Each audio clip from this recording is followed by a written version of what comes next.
Hi, welcome to the mini mystery quilt with GourmetQuilter. This is part of our 2020 Tasty Treats series that we're running throughout 2020. So this is a mystery quilt. It's a 20-part mystery.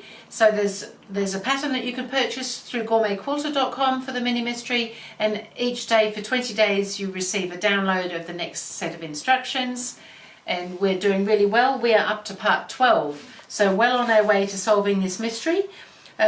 So the pattern's got all sorts of information in it, all the measurements, everything you need to know really about how to solve this mystery. So we started off with a whole lot of fabric here because it's a quilt, and we have cut it up and we've got it all labelled so that we can then, that was the initial evidence, and then we can draw on that evidence so that we can then find other evidence and create a whole series of different things. So what we've got at the moment is some pieces here, so we've delved back into our B2 yet again. There mustn't be any more, surely that's all that's left of B2. It's such a good thing when you can just clear evidence and make sure that it's all come to something useful. We needed to cut some rectangles and squares. We've kind of done this before, so I've done some of the work already, plus we've used some small pieces from our pool of small bits and pieces from our stash. So last time when we were making number 11A, we had some of these little units on the side here with the triangles on, and we popped them onto that centre square, and we had different corners in the squares.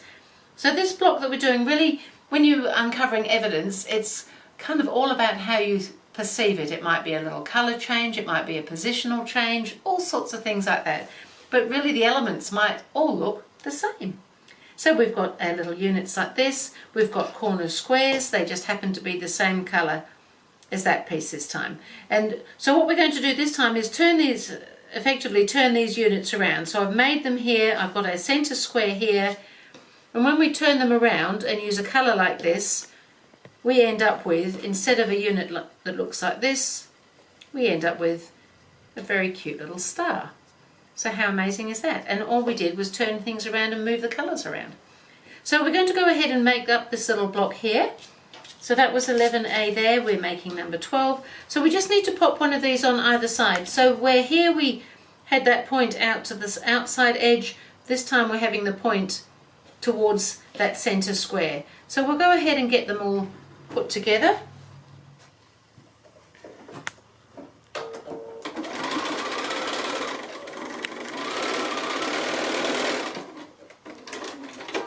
The other side on as well, so that we've got that point in next to the centre square, so that we end up with the coloured points sitting out, which will form our little star shape.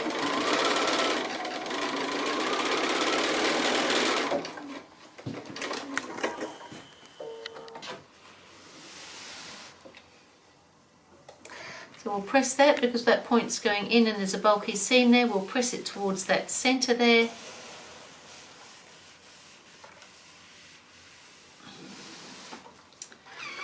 And now we've just got to pop these bits on each end there. So we can go ahead and do that. But by pressing the seams in opposite directions, we can nestle them where they meet there.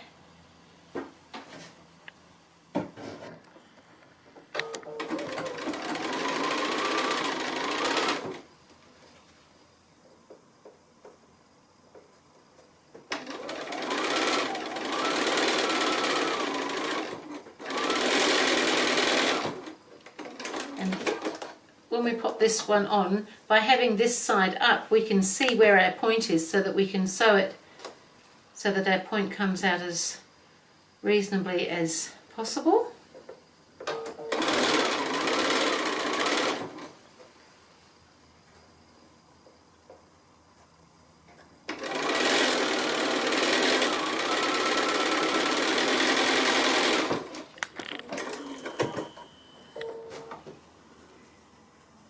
We're actually looking pretty good.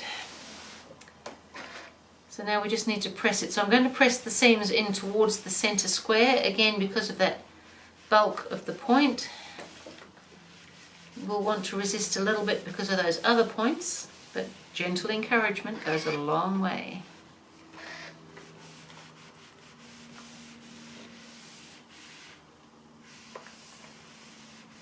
So I think we're looking pretty good.